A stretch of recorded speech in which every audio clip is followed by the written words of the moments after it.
What if this whole time, the whole plan that I had made for this Stash Down series was for it never to really end, but merely a means to get us started on a brand new journey together? So you may have seen that it ended at video 7, so I can get that it seems like there is an ending, but I don't think there is. And that's what I want to talk to you about today.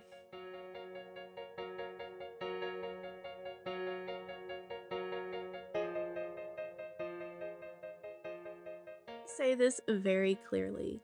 I am not going anywhere, and my content is not going anywhere. We're not stopping. We're not done going through and working our yarn and working our whips, and we still have a lot more to learn together. We're just getting started, but just in a little bit different way. I haven't finished any projects yet, but I'm so close, and instead I've done something that honestly I think matters just as much. I have gone through my yarn. Even that tote that I have been trying to get done for quite some time, it has been completed. Touching the yarn and going back through the yarn has really helped me to fall in love with it again. I can honestly say that that has been a shift, and a shift that I'm truly grateful for.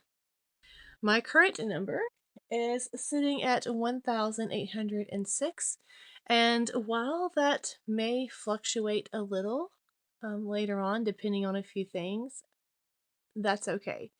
I feel like the majority of everything is accounted for, and I have a plan in place, and that's what I needed. Because even though I haven't completed anything since we started this series, I've been showing up and I've been making progress on things that have been sitting in my WIP pile for quite some time, reserved on starting something new until I complete 2 of these, like I mentioned in that plan. And I'm okay with that. I've really enjoyed working on my socks on the go now that they're on DPNs. Also enjoyed starting that wand blanket, and I haven't touched it since I realized that there somewhere is an error, but that's okay. This shawl has actually brought me so much joy, but I can't say that it has been without some hiccups along the way. So I am very close to being done, and as you can see, in true Kim fashion, I fell asleep mid-row, knitting myself to a comfortable resting state. But I think the last time I showed this, I was somewhere around here, but look how far it's come.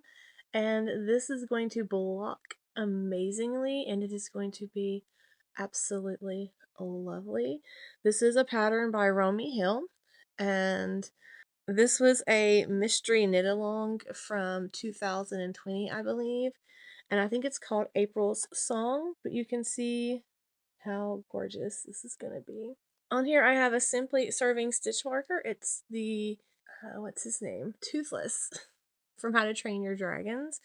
My boys used to love that show, and so as soon as I saw it, I knew I had to get one of those, because every time I see that, I think about them and knitting and crocheting while they're watching the How to Train Your Dragon movies and even like TV series that it had. So it has a little bit of special meaning.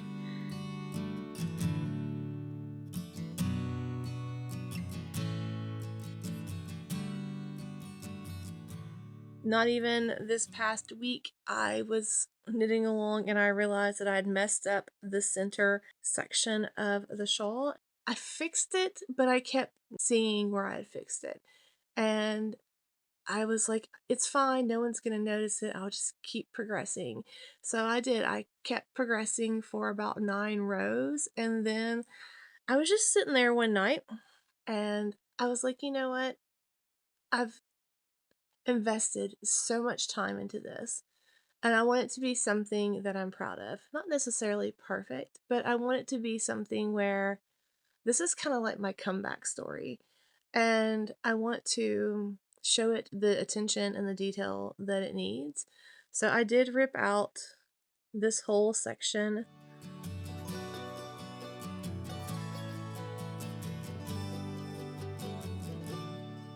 All the way down to about here. And then I just picked up the stitches and fixed it. And now I feel so much better. Like that little bit of fix only took about 30 minutes. And I was just letting it kind of fester within me. And I think we as humans do that so often, just so many things. We let the small little things just overcome us instead of just taking the time to resetting ourselves and getting back on track. And that's what this series has been about for me, about the intentionality of why I'm doing it and allowing my creativity and my skills to grow from it.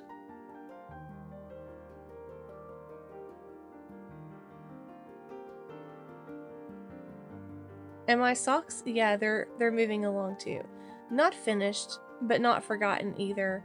They've been quite the companion when it comes to knitting on the go. And I even keep my little handy dandy sock ruler in the bag, thinking eventually I'm going to get to where I can start my toes. When I started this process, I knew the inventory in my yarn wasn't going to help reduce my stash overnight, but it did allow me to see it completely differently, and for that I'm grateful. I no longer see it as just as yarn, but as potential, as a way to release creativity, and as something that I can use and actually grow from and within. This process has really changed me, and it has really helped me heal in more ways than one.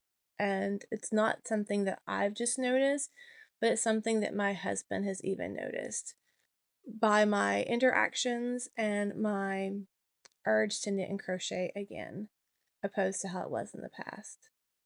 And that speaks volumes. It's allowed me to see the potential in my yarn, but also see the potential in myself as a creator. And that's creativity through yarn and creativity also through this channel. It's helped me fall back in love with crafting again. And that is something that I think I lost sight of for a while. I lost that connection to, and it was greatly missed. But I didn't know how to come back to it. I didn't know where to start. And so I kind of feel like this series has kind of helped me do that. And it's helped me fall back in love not only with the yarn, but get back to the projects that I haven't touched in years, like that Romy Hill shawl and several others. And I have a desire to work on those again. And it's great because I do want those finished things. And I do want the other works in progress that I have on my queue. I just needed direction and I needed a starting point and a plan. In the beginning, I had this kind of love affair, as you can call it, I guess, with yarn. I felt a draw to it. I had this emotional attachment in such a good way of wanting to work on something every single day. And because of life and the way life tends to be, I lost that with the harder times. But everything has seasons. And even though it's been a really hard season for my family, I feel like it's kind of helped me get to this point so that I could be a better creator and I would be more in touch with who I am as a person and allow that to come through in these videos and even in my crafts. Everything changes us, and we have a choice to let it change us for the good or let it change us for the bad. And I chose the good. I want to improve my crafting skills. I want to improve my video making skills. I just want to continue to learn and be in this state of a never ending student. Because I feel like through this series and this new reset of my channel and even my own crafting life, I can share more with you and share hopefully inspiration with you and get inspiration from you. And so I can see how it's starting to reshape the way that I view things, even the smallest things like scraps, things that usually get tossed away, but they still have meaning and they still have purpose.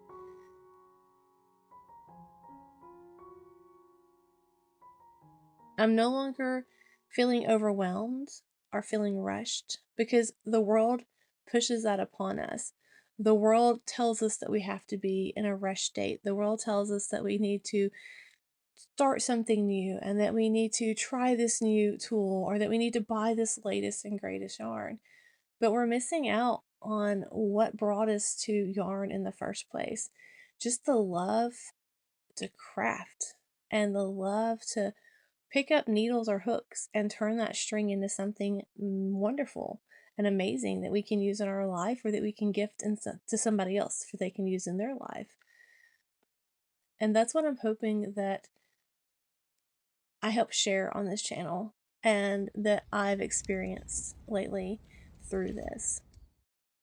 I want every moment to be a moment of intention, whether it's either I'm creating something or I'm sharing a moment with someone or I'm sharing inspiration, hopefully to you, or you're giving me inspiration back.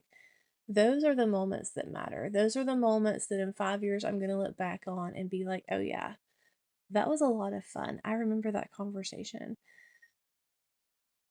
And those are moments that I want to cherish. All of these things and mashed together is kind of what has put me in a mindset where it's made the creativity and my desire to create something that my soul longs for every day.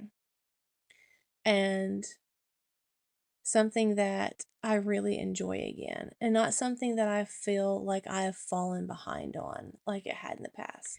And I want to be clear on something. I'm not sure where you have found me during this series. I've had a huge influx of subscribers lately, and I'm so thankful to have you. Welcome. But I don't know where and how much of this series you've watched. So I do want to touch on a few things real fast before I move on. And that is, this is not a strict no buy. Because I knew that one day I'm going to go on vacation to somewhere that I've never been, and I would like to buy a vacation memory yarn from that trip.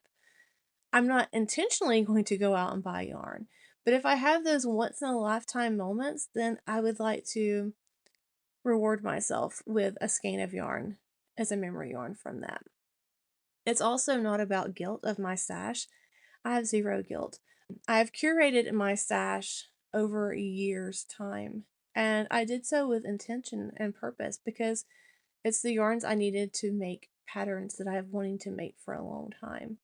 But life has done what life does, and it got in the way of some of that, and it slowed that down. And that's okay. I'm entering a new season of my life where I can explode in creativity. And it's not about guilt if you're someone who doesn't have a stash, but maybe you really want to start cultivating your own stash, then do it. This is just about mindfulness. This is about appreciating what we have and choosing with intention instead of just buying for the sake of it and allowing ourselves being overwhelmed by those decisions. This is also where life meets yarn for me right now. I did acquire a yarn store's worth of leftover stash from when it closed. And so I am still in the process of figuring all that out. There will be some sales upcoming on the channel, and those are going to help hopefully fund some of the renovations that we have ahead of us.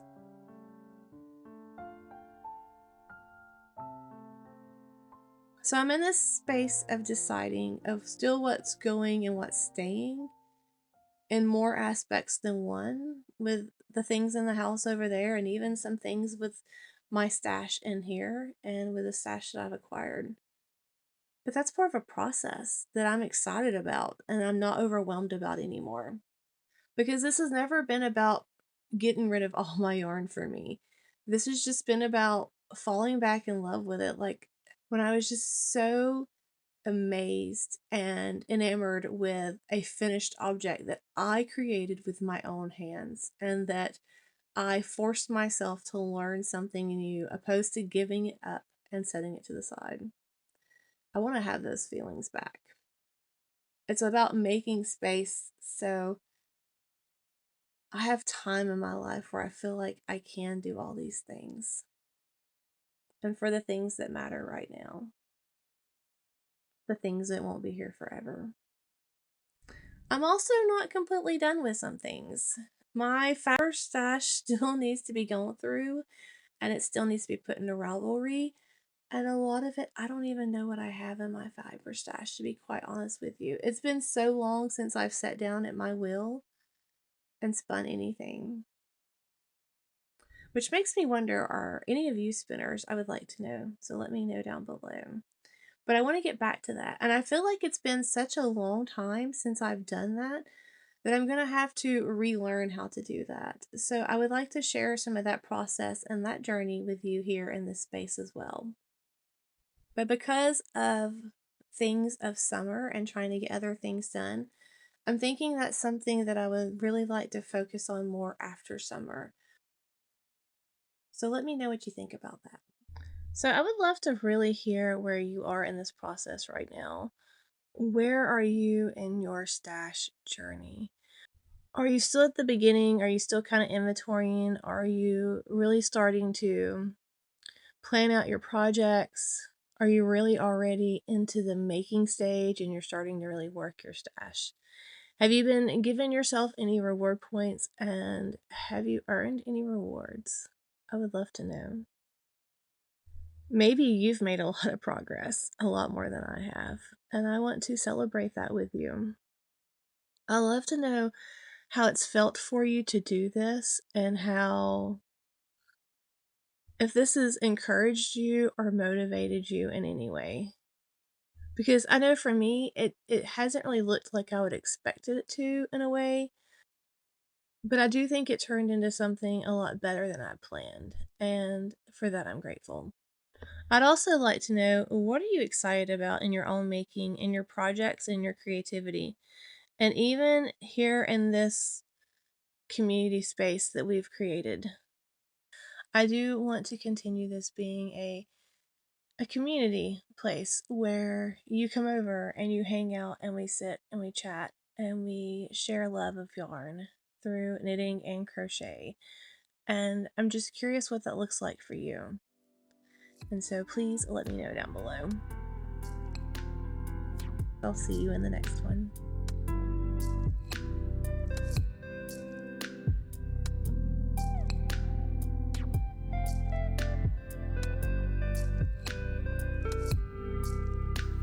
Do you have my rope? Do you have the rope, Milo? Give me that rope.